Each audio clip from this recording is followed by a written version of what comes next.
مزید وزراء کی بھرتی کی جا رہی ہے، مرکز میں بھی اور پنجاب میں بھی۔ اس کا کیا مطلب ہے کہ آپ سیاسی رشوت کے طور پہ وزارتیں بانٹ رہے ہیں۔ آپ کے پاس وزارتیں بانٹنے کے لیے بجٹ بھی ہے، پیسہ بھی ہے، لیکن غریب کو آسودگی دینے کے لیے آپ کا بجٹ خالی ہے۔ 12 روپے فی لیٹر پیٹرول کی قیمت میں اضافہ پاکستان کے اندر ایک تاریخی ریکارڈ اضافہ ہے۔ پاکستان میں آج تک اتنا بڑا جھٹکا معیشت کو اور قوم اور عوام کو کسی حکومت نے نہیں دیا۔ معاشی پالیسی کا ایک بنیادی اصول ہوتا ہے کہ آپ اکنامک شاکس کو اوائڈ کرتے ہیں۔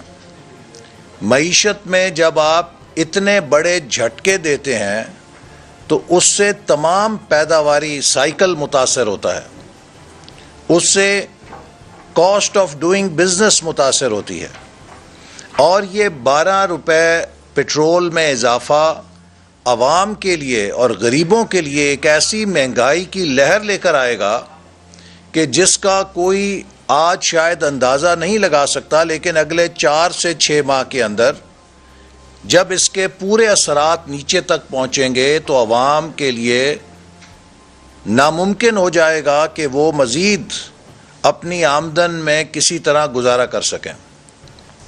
ہمیں حکومت نے، وزیر اعظم نے یقین دلایا تھا کہ مشکل وقت 3 سے 4 ماہ کا ہے۔ جب منی بجٹ پیش کیا گیا تو انہوں نے کہا کہ 4 مہینے کے اندر اندر ہم مہنگائی پہ قابو پا لیں گے۔ آج وزیر خزانہ فرما رہے ہیں کہ مہنگائی پہ قابو پانے میں 8 مہینے لگ سکتے ہیں، اور میں یہ کہنا چاہتا ہوں کہ جب تک عمران نیازی صاحب کی نااہل، نالائق اور ناکام حکومت ہے، اور جب تک عمران نیازی صاحب کی معاشی پالیسیاں چلیں گی، مہنگائی کا جن قابو میں نہیں آ سکتا۔ پاکستان کو دن بدن یہ معاشی دلدل کے اندر دھنسا رہے ہیں۔ ان کے پاس نہ ویژن ہے، نہ صلاحیت ہے۔ ہر پیداواری شعبہ تباہ ہو چکا ہے، زراعت کو تباہ کر دیا ہے، کسانوں کی چیخیں نکلی ہیں کھاد کی ایک بوری لینے کے لیے، صنعت کار پریشان ہے، اس کے لیے پیداواری لاگت کو کنٹرول کرنا ناممکن ہو چکا ہے۔ ہر روز حکومت کی پالیسی تبدیل ہو جاتی ہے، ہر روز ڈیوٹی سٹرکچر تبدیل ہو جاتا ہے، ہر آئے روز پیٹرول ڈیزل کی قیمت میں تبدیلی آتی ہے، ہر آئے روز بجلی اور گیس کے نرخ تبدیل ہو جاتے ہیں، جس سے کسی بھی کاروبار کے لیے اپنے پیداواری سائیکل میں تسلسل رکھنا ناممکن ہو چکا ہے۔ تو یہ حکومت ایک معاشی ڈراؤنا خواب بن چکی ہے پاکستان کے لیے۔ حکومت کے وزراء آ کر کہتے ہیں کہ یہ سارے اپنی کرپشن چھپانے کے لیے اکٹھے ہو گئے ہیں، یہ ہم سے NRO مانگ رہے ہیں۔ میں حکومت کے وزراء سے سوال کرنا چاہتا ہوں کہ آپ سے NRO کون مانگ رہا ہے؟ آپ کو کون کہہ رہا ہے کہ آپ NRO دیں؟ آپ NRO نہ دیں اگر آپ دے سکتے ہیں، اس لیے کہ آپ تو خود کو NRO دے چکے ہیں۔ جو نیب آرڈیننس ترمیم کیا گیا ہے، اتنی بے شرمی کے ساتھ پاکستان کی کسی حکومت نے خود کو NRO نہیں دیا جس بے شرمی کے ساتھ عمران نیازی صاحب نے اپنی حکومت کو NRO دیا ہے۔ انہوں نے قانون بنا دیا ہے کہ مستقبل میں ان سے کوئی سوال نہ پوچھ سکے کہ آپ نے جب ملک کے اندر چینی کی کمی تھی تو چینی ایکسپورٹ کرنے کا کیوں فیصلہ کیا؟ جب ملک کے اندر گندم کی کمی تھی تو آپ نے گندم ایکسپورٹ کرنے کا فیصلہ کیوں کیا؟ اور پھر مہنگے نرخوں کے اوپر آپ نے گندم اور چینی امپورٹ کیوں کی؟ اور جب چینی کا آپ کو 100 روپے پہ ٹینڈر پورٹ کے اوپر مل رہا تھا تو آپ نے اسے ریجیکٹ کیا اور 160 روپے فی کلو چینی جانے کی اجازت کیوں دی؟ کس نے اس سے اپنی جیبیں بھریں؟ یہ وہ سوالات ہیں جن سے حکومت ہمیشہ بھاگتی ہے اور جب کوئی یہ سوالات پوچھتا ہے تو اس کے خلاف جھوٹے مقدمے بنائے جاتے ہیں۔ حقیقت یہ ہے کہ عمران نیازی صاحب کی حکومت پاکستان کی کرپٹ ترین حکومت ہے۔ یہ ہم نہیں کہہ رہے، یہ بین الاقوامی ادارے کہہ رہے ہیں، ٹرانسپیرنسی انٹرنیشنل کی رپورٹ کہہ رہی ہے۔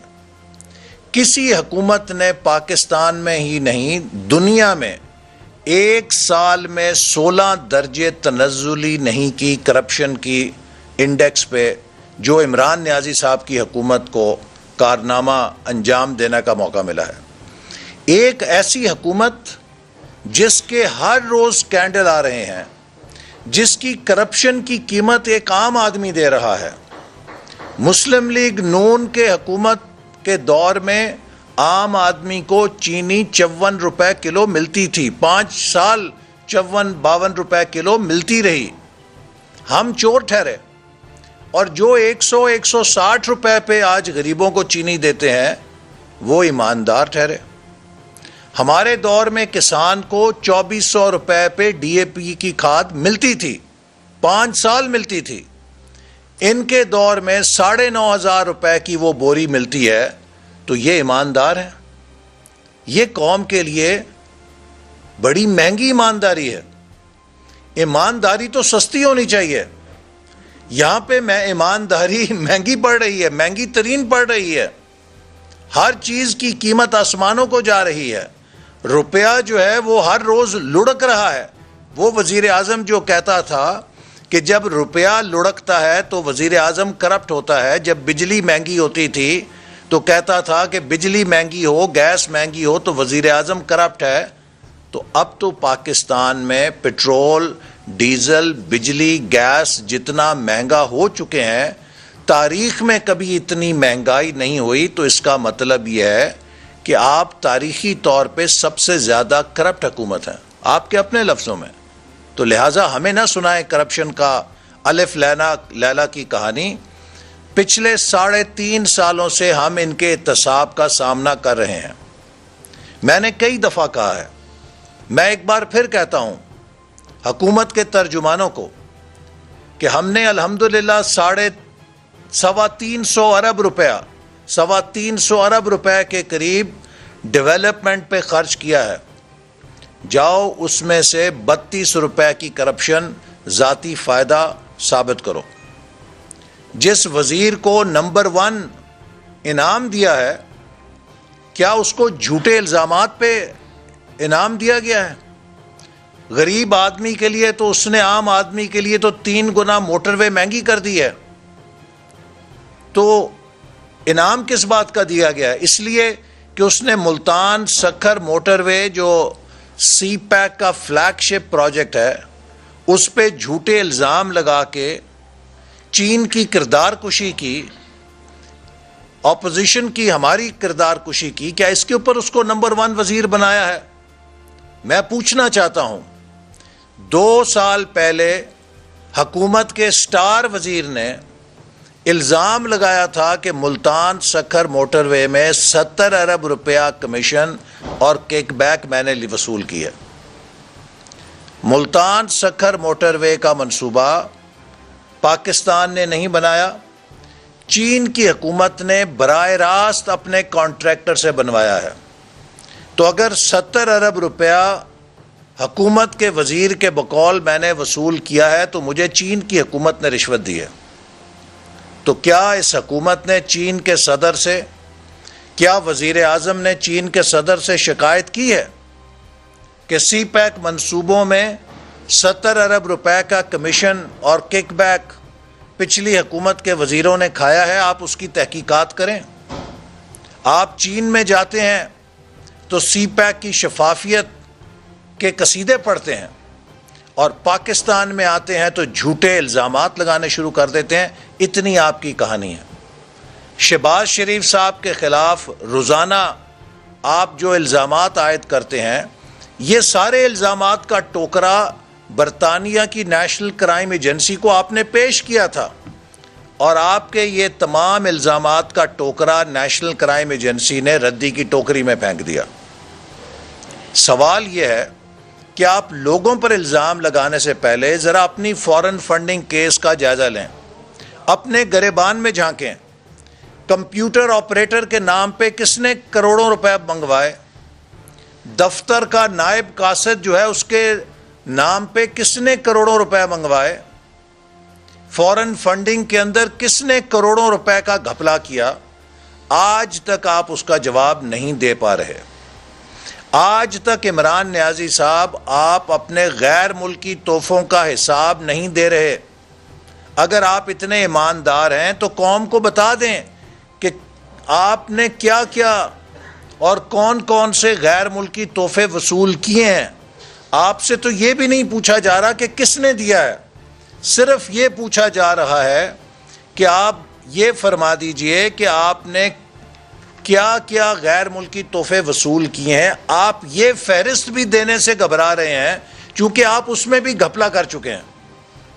تو جو شخص بیرون ملک مقیم پاکستانیوں کے چندوں میں گھپلا کر دے، جو شخص غیر ملکی سربراہوں سے ملنے والے تحفوں میں غبن کر دے، اور جو اپنے انکم ٹیکس میں آمدن نہ بتا سکے کہ 3 سال پہلے آپ 1.25 لاکھ روپے انکم ٹیکس دیتے تھے، جب آپ وزیر اعظم بنے تو ایک دم آپ کی انکم ٹیکس جو ہے 1 کروڑ روپے پہ پہنچ گیا۔ وہ آپ کے کیا ذرائع آمدن ہے جو آپ کے وزیر اعظم بننے کے بعد اس میں 4 چاند لگ گئے؟ ہمیں بھی پتہ چلے کہ جب وزیر اعظم بنتے ہیں تو اس سے کون سی سونے کی کان آپ کو دریافت ہوتی ہے جس سے آپ کا انکم ٹیکس 1.25 لاکھ روپے سے 1 کروڑ روپے پر ہو جاتا ہے۔ آپ کا دامن تو تار تار ہے کرپشن سے۔ پاکستان کے جتنے مافیاز ہیں انہیں آپ نے چھتری فراہم کی ہوئی ہے۔ شوگر مافیا آپ کی چھتری کے نیچے بیٹھا ہے، آٹا مافیا آپ کی چھتری کے نیچے بیٹھا ہے، ڈرگز کا مافیا آپ کی چھتری کے نیچے بیٹھا ہے، سٹے بازی کے تمام مافیا آپ کی چھتری کے نیچے بیٹھے ہیں، منافع خوری کے تمام مافیاز آپ کی چھتری کے نیچے بیٹھے ہیں، آپ کی کابینہ میں بیٹھے ہوئے ہیں۔ سمگلنگ کر کے آپ پاکستان کے عوام کو لوٹ رہے ہیں، خود جیبیں بھر رہے ہیں۔ کھاد جو ہے وہ بھی سمگل ہو جاتی ہے، گندم وہ بھی سمگل ہو جاتی ہے۔ پاکستان میں آج تک یہ نہیں ہوا کہ گندم کی فصل مارکیٹ میں آئے اور آٹے کا بحران پیدا ہو جائے۔ یہ لطیفہ بھی آپ کر چکے ہیں۔ تو اب یہ جو حکومت ہے جو ہر روز ایک نیا لطیفہ قوم کو سناتی ہے، اگر گیس بند ہے تو حکومت کے وزیر فرماتے ہیں کہ جناب ٹھنڈے پانی سے نہانے کے بڑے فوائد ہیں، وہ ٹھنڈے پانی سے نہانے کے فائدے گناتے ہیں اور لوگوں کو کہتے ہیں گیزر بند کر دیں۔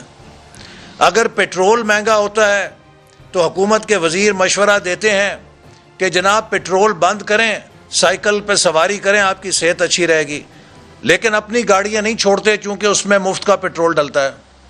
اور اگر کسان کو کھاد نہیں ملتی تو حکومت کے وزیر ٹی وی پہ فرماتے ہیں کہ کسان خوشحال ہو گیا ہے، اس نے کھاد زیادہ استعمال کر لی ہے اس لیے شارٹ ہو گئی ہے۔ آٹے کا بحران پیدا ہوتا ہے تو کل کو آپ فرمائیں گے کہ جناب لوگ خوشحال زیادہ ہو گئے ہیں، 2 کی بجائے 4 روٹیاں کھا گئے اس لیے مارکیٹ میں آٹا نہیں مل رہا۔ آپ کے لطیفوں پہ تو سمجھ نہیں آتی کہ انسان ہنسے یا روئے۔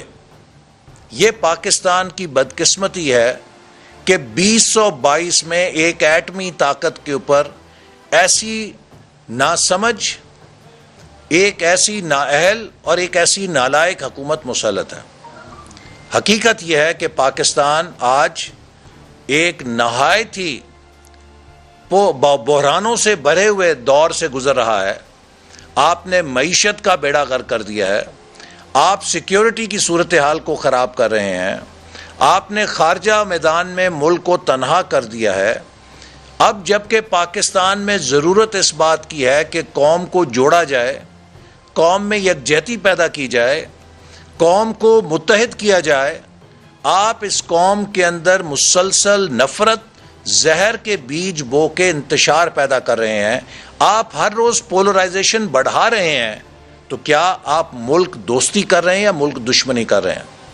اور اگر کرپشن کا معاملہ ہے تو پاکستان میں سب سے بڑی اور سب سے زیادہ کرپٹ حکومت آپ کی ثابت ہو چکی ہے۔ اپوزیشن تو کہتی تھی، آپ کے اپنے ایم این ایز بھی کہہ رہے ہیں اور اب تو بین الاقوامی ادارے بھی کہہ رہے ہیں. تو لہٰذا اب ہمیں یہ چور ڈاکو والی تسبیح نہ سنائیں.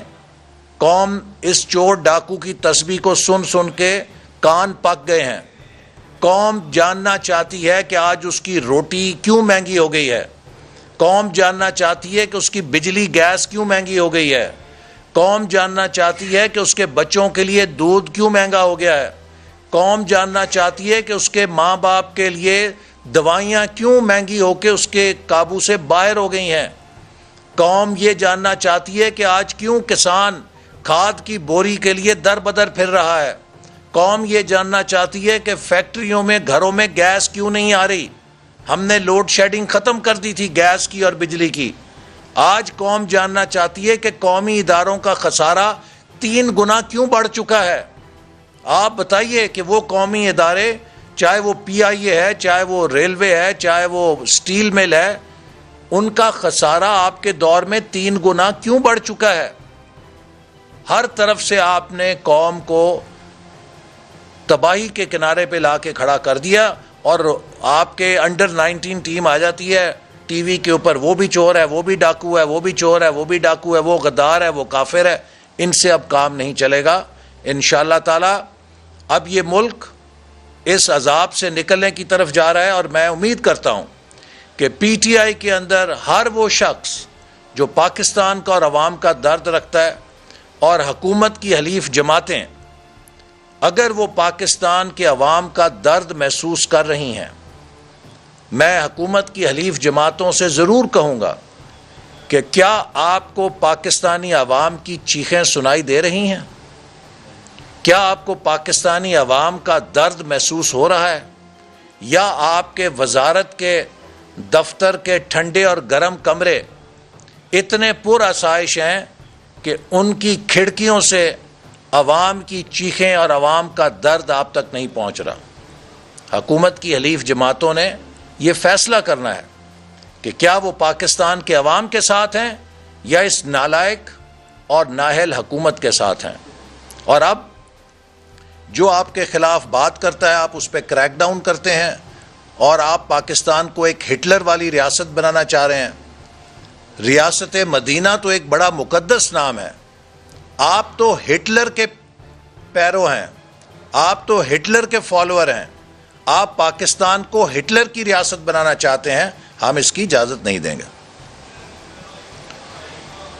فیصل صاحب, کوشش ہو رہی ہے کہ اگر حکومت سے جان چھڑانی ہے یا وزیر اعظم کے خلاف طریقہ درخواست لانی ہے, اس میں اہم کردار جو ہے حکومت کے اتحادیوں کا ہوگا.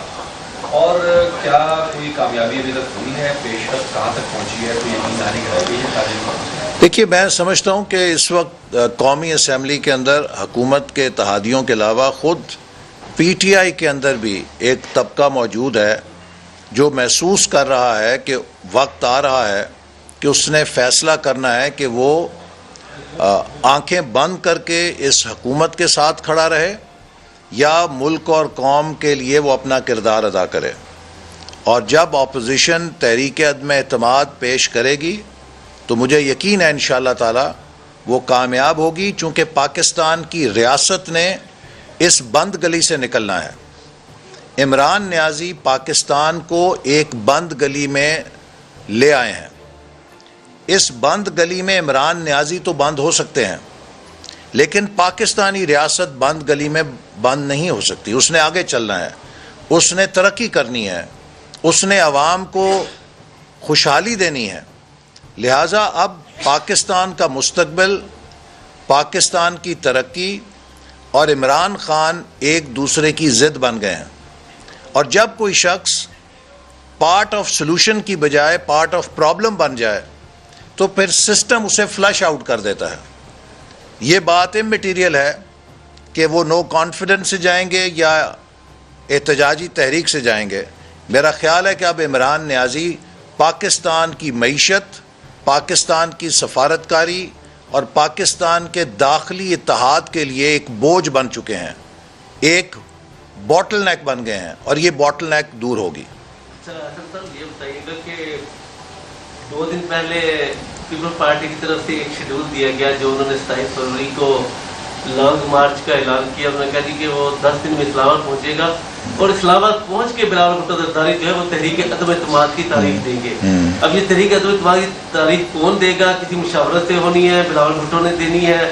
آپ کا بھی ایک لانگ مارچ ہے، یہ آپ اپنے لانگ مارچ کے بعد دیں گے، بلاول کے لانگ مارچ کے بعد ہوگا. یہ تھوڑی کنفیوژن پیدا ہو گئی ہے اس بیان کے بعد. جی دیکھیے، تحریک عدم اعتماد کے لیے اپوزیشن مشترکہ طور پہ کوشش کر رہی ہے اور تمام اپوزیشن جماعتیں اپنے اپنے روابط کو بروئے کار لا رہی ہیں، اور جب بھی ان کا ہوم ورک مکمل ہوگا تو اپوزیشن کی لیڈرشپ اتفاق رائے کے ساتھ نو کانفیڈنس موشن کو پیش کرے گی، اور نو کانفیڈنس موشن ایک ریفرینڈم ہوگی کہ قوم دیکھ سکے کہ کون پاکستان کے عوام کے دکھ درد کے ساتھ کھڑا ہے، کون مہنگائی کے خلاف ہے، اور کون اس مہنگائی کے عذاب کو عوام پہ مسلط رکھنے کے لیے اپنا وزن حکومت کے ساتھ ڈالتا ہے. میں امید کرتا ہوں کہ ہر وہ رکن اسمبلی جو عوام کا درد محسوس کرتا ہے اور جو سیاسی طور پہ زندہ رہنا چاہتا ہے، وہ اس حکومت کے خلاف ووٹ دے کر قوم کو اس عذاب سے نجات دلائے گا. احسن اقبال صاحب یہ بتائیے گا کہ ایک طرف تو جو آپ ساری سچویشن بتا رہے ہیں، اور دوسری طرف یہ ہے کہ حکومت اب جو اس کے خلاف بات چیت کر رہے ہیں ان پہ بھی پابندیاں لگا رہے ہیں. نیوز 1 ٹی وی کو بھی بند کیا گیا ہے اسی وجہ سے کہ وہاں جو وزراء کی کارکردگی کو ڈسکس کیا گیا، اور میڈیا کے خلاف بھی کریک ڈاؤن نظر آ رہا ہے. اس کو کس طرح دیکھتے ہیں؟ میں سمجھتا ہوں کہ یہ حکومت جو وعدے کر کے آئی تھی کہ ہم ڈیم بنائیں گے، تو ان سے نیا بند تو نہیں کوئی بنا. اب یہ صرف آواز بند کرنا چاہتے ہیں، میڈیا بند کرنا چاہتے ہیں، سیاست بند کرنا چاہتے ہیں، لوگوں کا مستقبل بند کرنا چاہتے ہیں. تو اس طرح کے جبر پر جب کوئی حکومت تکیہ کرتی ہے تو اس کا مطلب یہ ہے کہ اب اس حکومت کے جانے کا وقت آ گیا ہے. اگر آپ تاریخی طور پہ حکومتوں کو جو عوام کی تائید کھو جاتی ہیں ان کے آخری دن دیکھیں تو پھر وہ جبر کا سہارا لیتے ہیں. لیکن پاکستان کا میڈیا بہادر میڈیا ہے. یہ وہ میڈیا ہے جس نے جنرل مشرف کی ایمرجنسی کا بھی سامنا کیا ہے، جس نے مارشل لا کی سختیوں کا بھی سامنا کیا ہے، لیکن اس نے اپنا گلا گھونٹنے کی کسی کو اجازت نہیں دی. پاکستان کا میڈیا قابل فخر ہے، پاکستان کے صحافی قابل فخر ہیں کہ جو تمام تر مصیبتوں کے باوجود اپنے حق رائے دہی کو سرنڈر نہیں کرتے. اور اسی طرح پاکستان کی جمہوری قوتیں بھی اپنے بنیادی حقوق سے دستبردار نہ ہوئی ہیں نہ ہوں گی. اس ملک کا ایک ہی راستہ ہے، اس ملک کے مستقبل کو ایک ہی راستے سے محفوظ کیا جا سکتا ہے، وہ آئین کی حکمرانی کا راستہ ہے، لوگوں کے بنیادی حقوق کے احترام کا راستہ ہے. Fundamental political rights and economic rights, ان کو ہم احترام دیں، اس ملک کو آئین کے مطابق چلائیں، اس ملک کو عوام کی امنگوں کے مطابق چلائیں. پاکستان 10 سالوں کے اندر ایک جنت بن سکتا ہے. لیکن اگر ہم نے اس ملک سے وہی کھیل کھیلے جو 70 سال سے کھیل رہے ہیں تو یہ ملک خدا نہ خواستہ خانہ جنگی کی طرف جا سکتا ہے اور اس کا نقصان ہو سکتا ہے. تھینک یو جی. YouTube پر گوگلی نیوز دیکھنے کے لیے youtube.com کی سرچ بار میں گوگلی نیوز ٹی وی ٹائپ کریں. گوگلی نیوز کے پیج پر سرخ رنگ کے سبسکرپشن والے بٹن پر کلک کرنا نہ بھولیے. YouTube پیج پر اپلوڈ ہونے والی ویڈیوز سے باخبر رہنے کے لیے بیل آئیکن پر کلک کیجیے. آپ کو ہر نئی ویڈیو کے بارے میں نوٹیفیکیشن موصول ہو جائے گا.